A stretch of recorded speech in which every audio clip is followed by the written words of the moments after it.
Awalnya sih begitu keluarga melihat saya beternak kelinci, mereka nggak begitu support ya, karena mungkin pandangan kelinci buat mereka itu nilainya kecil lah.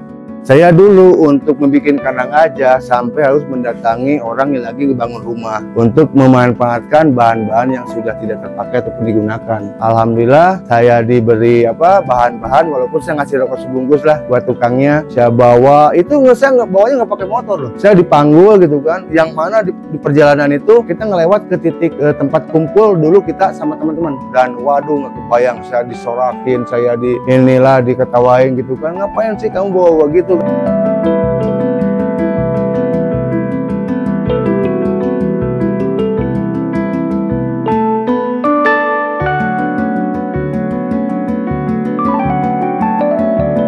Assalamualaikum warahmatullahi wabarakatuh. Perkenalkan, nama saya Asepiana. Saya peternak kelinci yang berlokasi di Kampung Baru Ajak, RT 04 RW 06, Lembang, Kabupaten Bandung Barat.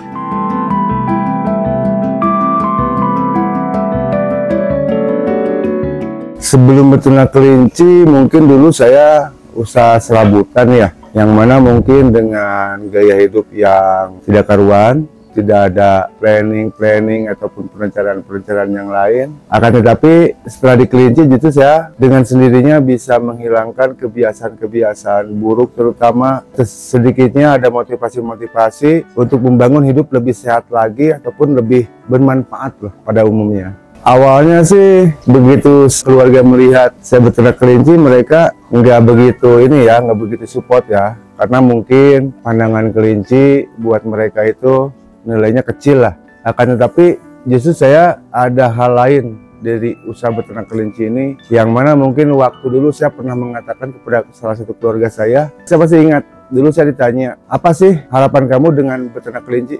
Potensi nggak sih beternak kelinci seperti itu? Ya, untuk saat ini saya kalau boleh ngomong, saya bilang tujuan saya beternak kelinci, saya ingin banyak dicari orang, saya bilang seperti itu.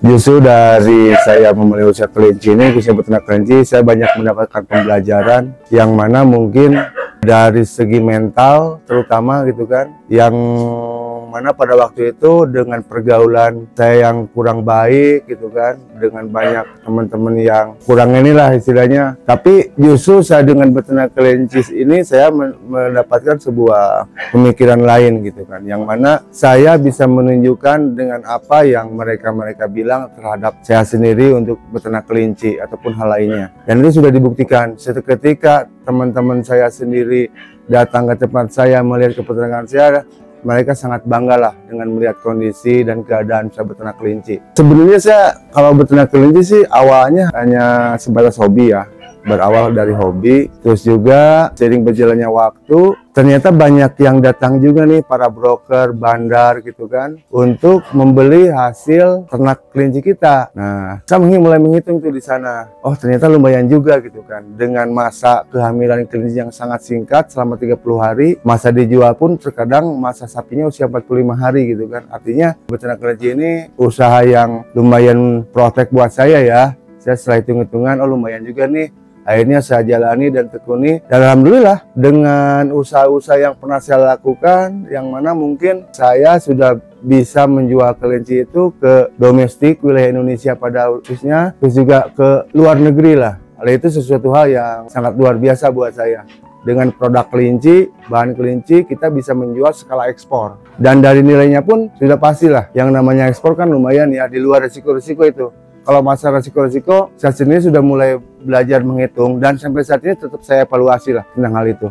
Ke luar negerinya sih berawal saya mulai bisa ekspor itu ke Malaysia ya, yang mana pada waktu itu saya memanfaatkan media sosial Facebook tuh. Saya mencari komunitas grup kelinci yang ada di luar, terus saya juga mulai memposting foto-foto kelinci koleksi kita di dalam komunitas tersebut, dan alhamdulillah ada orang Malaysia yang mau dan tertarik, sehingga mulailah melakukan pemesanan yang secara kontinu. Setelah itu mulai juga dengan negara lainnya seperti Brunei, Singapura waktu itu ya. Setelah Brunei, Singapura, ada juga permintaan dari Eropa tuh, sampai ke Polandia, Perancis, Jerman, Belgium, Itu kan sesuatu hal yang sangat-sangat luar biasa buat saya ya. Soalnya ini hasil produk kita, khususnya kelinci, ini bisa diminati oleh orang luar gitu kan.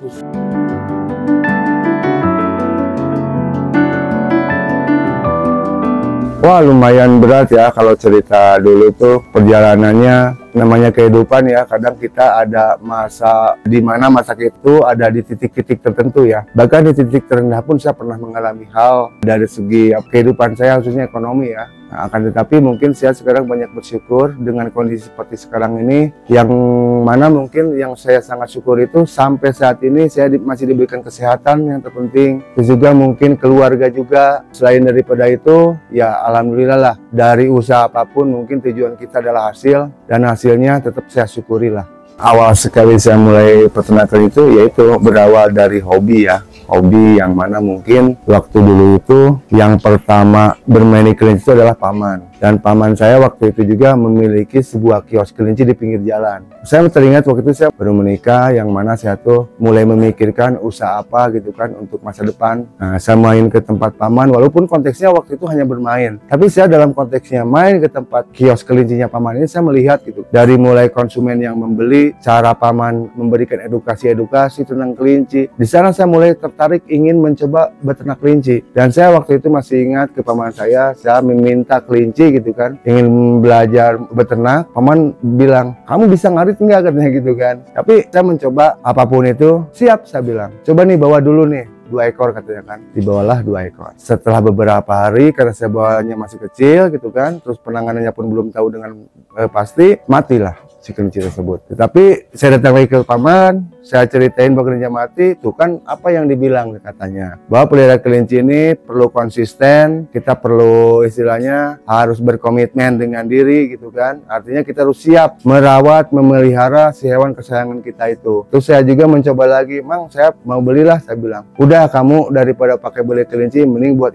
istri kamu, katanya waktu itu kan. Enggak Mang lah, saya pengen kelinci, saya bilang. Ya udah, kamu bawa aja rumput ke sini. Saya nuker sama rumput loh dulu. Awal-awalnya saya bawa rumput 1 karung, ditukar sama 2 ekor anakan kelinci gitu. Setelah itu saya mulai pelihara, saya pelajari dan mulai bertambah besar gitu kan. Terus saya mulai ngobrol sama keluarga, ini saya pengen beternak kelinci, saya minta support dong untuk beli pembibitannya. Dulu tuh kalau nggak salah ada uang sekitar 100.000, yang mana 100.000 itu saya hanya mendapatkan 2 ekor kelinci indukan lokal tuh. Dan saya mulai beternakan dengan sistem mengawinkan pun, kita ikut ke tetangga ya, ataupun ke teman kita lah, ikut ngawinin, akhirnya beranak banyak. Setelah banyaklah bandar itu tadi yang pada datang tuh, pada mau beli. Tapi saya nggak mau jual, karena saya memikirkannya begini, karena saya tuh terus membuat kandang, sehingga kandang yang saya bikin untuk apa kalau anakannya saya jual, sehingga sementara saya nggak jual dulu untuk penambahan pelebaran pembibitan lah. Tapi setelah sekian lamanya saya pun jual lah, karena ya saya juga perlu operasional lah gitu kan, untuk keseharian dan lain sebagainya, sehingga saya terus melakukan hal itu. Dan pernah di suatu ketika saya bertemu dengan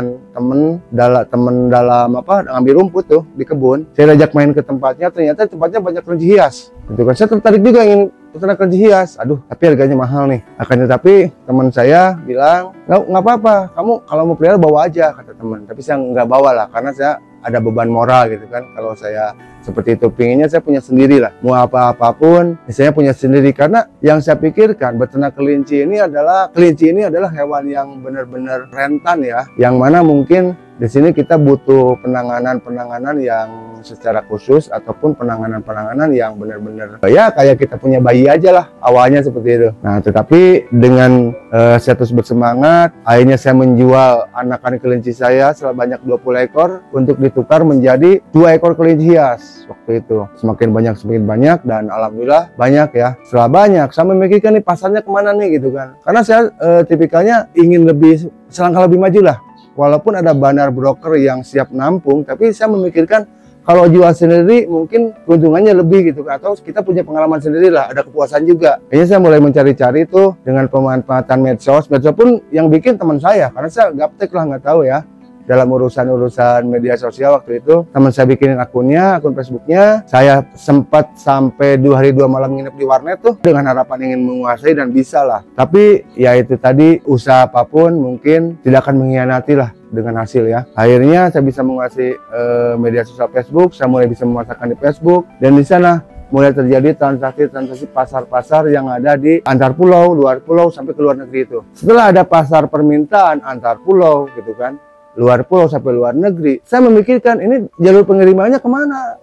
Di sana saya mulai mencari tahu tentang akses jalur pengirimannya ini untuk wilayah misalkan Jawa Tengah gitu kan harus menggunakan apa, untuk luar pulau harus menggunakan apa. Saya datangi dari mulai kereta api stasiun ke stasiun, terus juga ke pulbus gitu kan untuk wilayah luar pulau sampai ke bandara saya datangin. Saya cari agen kargo yang bisa mengurus menerbangkan kelinci gitu kan. Nah di sana juga alhamdulillah banyak mendapatkan pembelajaran, khususnya yang tadinya tidak tahu menjadi tahu. Artinya segala sesuatu itu bukan sesuatu hal yang tidak mungkin. Asal kita mau berusaha, asal kita mau untuk mencoba gitu kan, mencari, dan itulah yang terjadi. Alhamdulillah saya bisa melakukan pengiriman dari mulai antar pulaunya. Saya pertama kali ke Jawa Tengah itu ke Yogyakarta, kita kirim lewat kereta api ya, kereta malam, walaupun saya sempat ada pengalaman juga tuh. Kan dulu mah belum zamannya ekspedisi ya. Naruh kelinci ini nitip ke masinisnya, yang mana disimpannya tuh di dapur gitu, kayak dapur lah, tempat barang. Waktu itu ada razia tuh kan, kayak tentara SPM gitu ya yang meriksanya. Saya nggak bisa keluar sampai ke bawah sejauh tuh. Beneran tuh. Ya itulah pengalaman. Terus untuk antar luar pulaunya saya ke pulbus, akhirnya tahu, dan saya mulai mengirimkan juga untuk luar pulaunya, jalur pesawat pun mungkin saya cuma cari tahu, yaitu tadi ke bandara dan mendatangi agen kargo. Ya alhamdulillah bisa lah.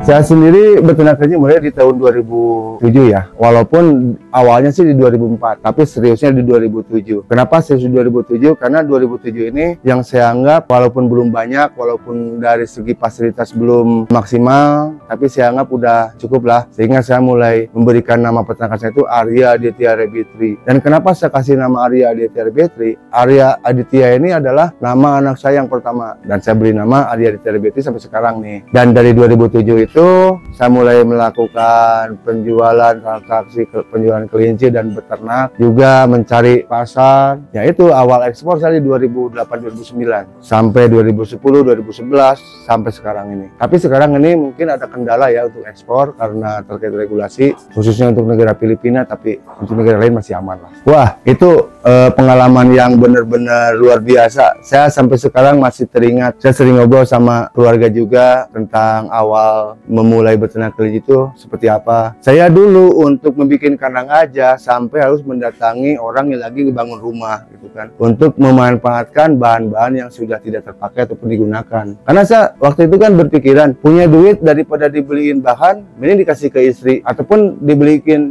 kelinci lagi gitu kan. Nah, saya manfaatin itu. Alhamdulillah saya diberi bahan-bahan, walaupun saya ngasih rokok sebungkus lah buat tukangnya. Saya bawa itu, saya bawanya nggak pakai motor loh. Saya dipanggul gitu kan, yang mana di perjalanan itu kita ngelewat ke titik tempat kumpul dulu kita sama teman-teman. Saya pernah ngalamin. Saya waktu lewat ternyata benar teman-teman lagi ngumpul, dan waduh nggak kebayang, saya disorakin, saya diketawain gitu kan. Ngapain sih kamu bawa gitu kayak katanya gitu kan. Ya saya santai aja, nggak apa-apa. Saya mau belajar beternak kelinci, saya bilang. Wah kayak yang bisa aja kayak gitulah. Saya nggak dijadiin sakit hati. Saya tetap aja jalan, dalam hati saya berbicara. Suatu saat saya akan menunjukkan dan mereka akan datang dengan berkata wah gitu kan. Dan itu dibuktikan dalam selang waktu hanya beberapa bulan lah. Mereka datang ke tempat saya dan mereka mengatakan wah ini luar biasa, ini keren. Bahkan mereka pun beberapa orang ada yang mulai belajar beternak juga waktu itu ya. Terus juga dalam cara mengambil rumput nih. Dulu kan saya belum punya motor ya, jarang yang punya motor lah di tahun 2004-2007 ini. Saya sampai ke Pasar Lembang, di pinggir Pasar Lembang ada kebun tuh, ngambil rumput, nggak pakai motor kan, ngambil 2 karung ya. Saya panggul, simpen dulu, ngambil lagi, saya panggul, simpen dulu gitu kan, sampai ke rumah. Tapi rasa capek itu hilang. Dika datang ke kandang, buka kandang, kelinci kita beranak nih. Waduh, senengnya itu. Yang ada sekarang ini di sini untuk jenis kelincinya ada jenis kelinci hias, diantaranya ada English Angora, Pajilop, Dutch, Rek, Netherland Dwarf, Holland Loop, Lionhead. Nah, hiasnya. Kalau untuk pedagingnya ada jenis Haila, New Zealand. Terus untuk Giant-nya kita memiliki koleksi, ada jenis German Giant nih, Checkers Giant, sama Transylvanian Giant untuk Giant-nya.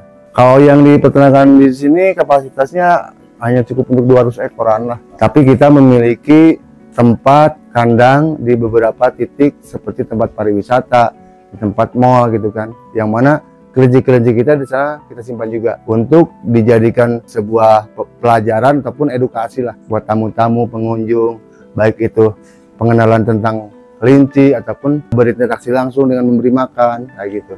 Awal saya mendapatkan pesanan dari orang Malaysia, ini saya sangat senang gitu kan. Tapi saya sedikit dibingungkan. Karena kenapa? Saya bingung ini bagaimana cara mengurus cara dokumennya gitu kan. Tapi saya mencoba bertanya-tanya, mulai ke si customernya sendiri saya bertanya apa saja yang harus saya kerjakan, apa saja yang harus saya siapkan, dokumen apa yang harus saya kerjakan gitu kan. Nah akhirnya mereka pun mencari tahu ke pemerintahnya persyaratan apa saja yang dibutuhkan dari negara Indonesia untuk bisa kirim kelinci ke Malaysia waktu itu, dan salah satunya yang harus kita penuhi itu pertama surat keterangan kesehatan hewan. Surat keterangan kesehatan hewan ini bisa didapat dari Dinas Peternakan Keswan khususnya, yang mana mungkin sebelum kita melakukan pengiriman itu mereka akan cek, setelah dicek kondisi kelincinya sehat, baru mereka mengeluarkan surat keterangan kesehatan hewan tersebut. Setelah mengirimkan surat SKH, beres surat SKH, kita mengurus ke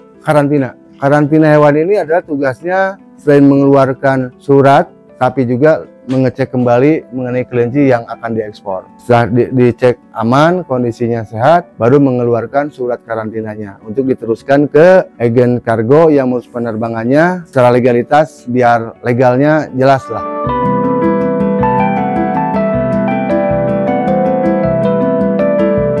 Kalau secara peluang dan potensi, mungkin untuk saya sendiri sih kelinci ini sangat berpotensi ya. Salah satu contoh mungkin di kelinci pedaging ya. Kelinci pedaging ini yang mana mungkin saya pernah kedatangan beberapa orang yang membutuhkan suplai daging kelinci ya. Dengan skala lumayan besar, kebutuhannya sampai tonan per bulan. Terus lagi saya pernah mendapatkan beberapa telepon dari pet shop ataupun orang-orang tertentu yang ingin lebih mengolah daging kelinci ya, dan kebutuhannya sama lumayan besar juga. Nah, tetapi saya belum bisa konsentrasi ke sana karena kenapa? Ini bahan bakunya kita sudah siap.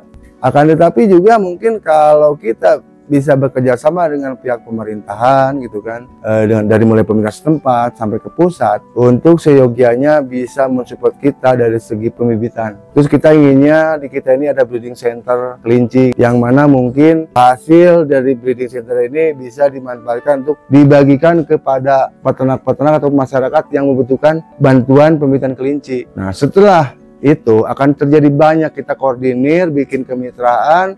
Habis kemitraan kita hitung secara skala kuota kelinci yang bisa tersedia, entah itu per minggu, per bulan gitu kan, baru kita bisa melakukan mungkin kontrak kelinci pedaging ini untuk kebutuhan. Buat rekan-rekan, saudara-saudara yang ingin mulai beternak kelinci, yang ingin datang ke peternakan kita, khususnya Arya Aditya Rabbit Tree atau Rabbit Brothers, bisa datang langsung yang beralamatkan di Kampung Baru Ajak, RT 04 RW 06, Desa Lembang, Kecamatan Lembang, Kabupaten Bandung Barat. Adapun media sosial kita, diantaranya ada akun Facebook Arya Aditya Rabbit Tree, ataupun akun TikTok-nya Rabbit Brothers 88, dan Instagram-nya Rabbit Brothers 88. Dan juga untuk kontak person 081 700 11 888. Jangan lupa subscribe and like dan share channel 1000 Mimpi. Oke guys, wassalamualaikum warahmatullahi wabarakatuh.